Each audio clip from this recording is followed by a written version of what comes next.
Hello everybody, welcome to Ageless Rock.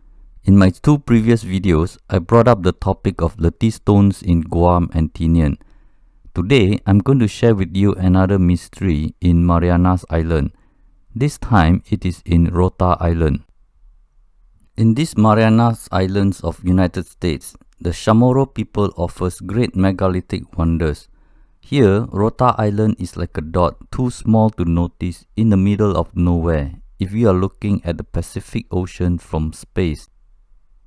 House of Taga in Tinian, Latte Stone Park in Guam, and Rota Quarry in Rota are three intriguing islands of Marianas that would definitely make you wonder what is going on here. The Latte stones in Guam and Tinian are believed to have been quarried from Rota Island. How did the ancient Chamorro people, who are still in Stone Age, transport them to another island remains a mystery.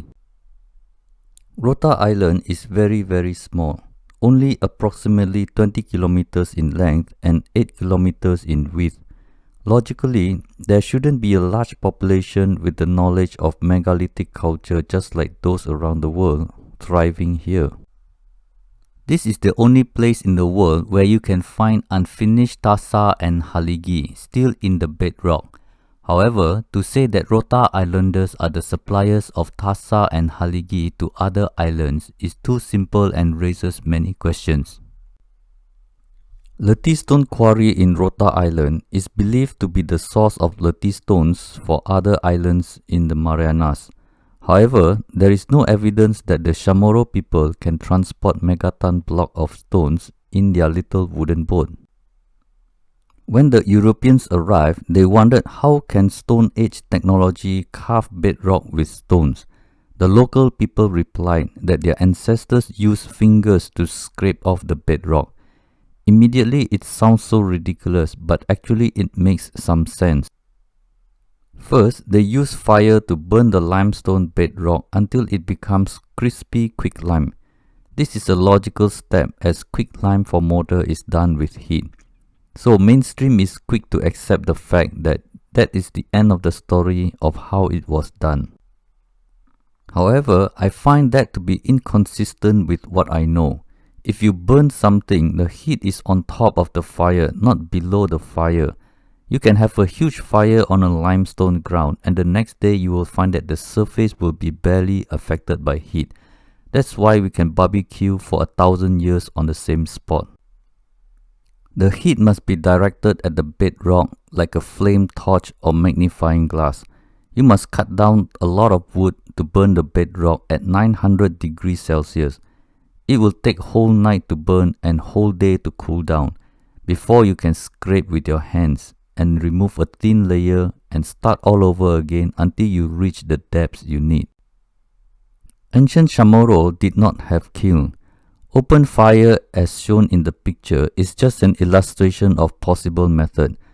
It requires a lot of trees to be chopped into useful pieces. Then they have to take care of the fire at 900 degrees Celsius, which will take all day and night. By the way, the guys are too close to the fire if it is 900 degrees Celsius. Even if the ancient Chamorro can burn through the limestone bedrock with 900 degree open fire for months just to get one latte stone pillar, you cannot use the same method for sandstone and basalt. I am not an expert in limestone and quicklime, but all surfaces seem very evenly smoothed with tools the Chamorros did not have. Burning with fire will produce very uneven sides on both walls. Even though they only need to smoothen the capstone, they actually smoothen the bedrock too.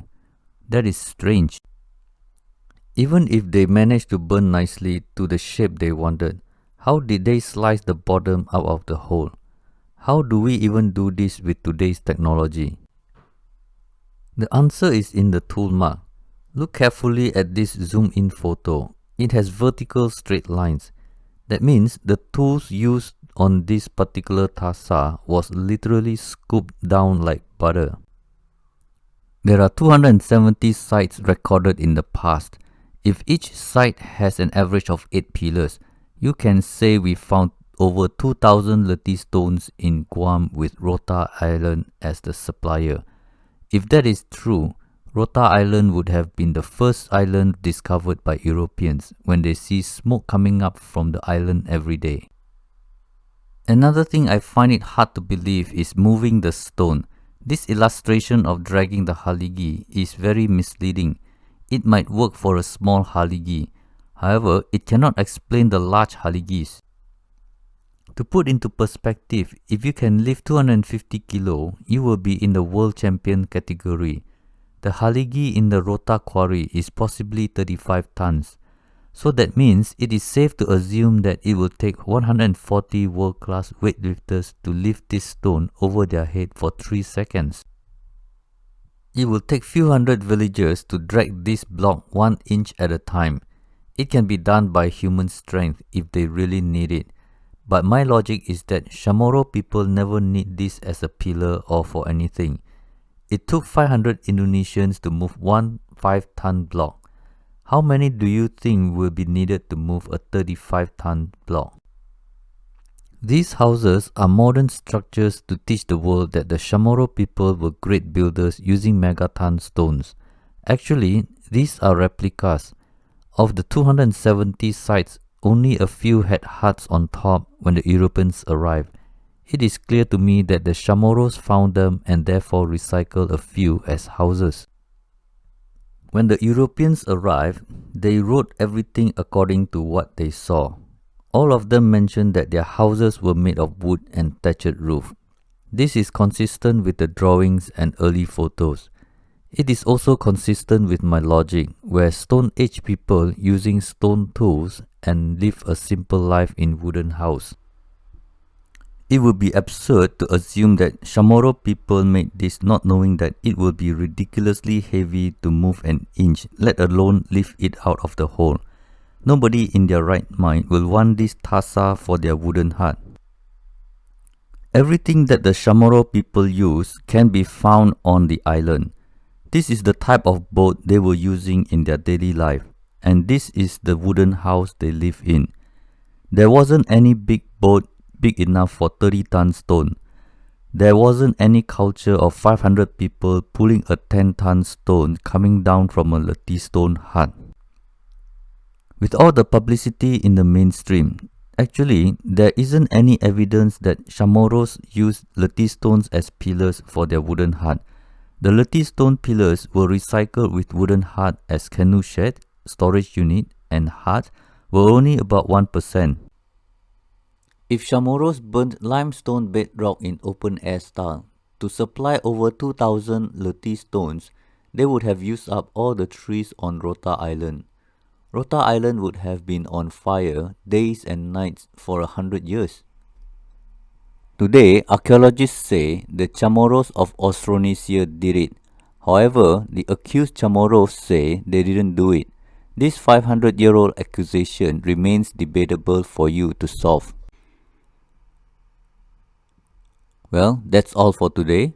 Hope you enjoy my presentation on Latte Stone Quarry in Rota Island, and see you next time. Astaki umalihi ta'alo.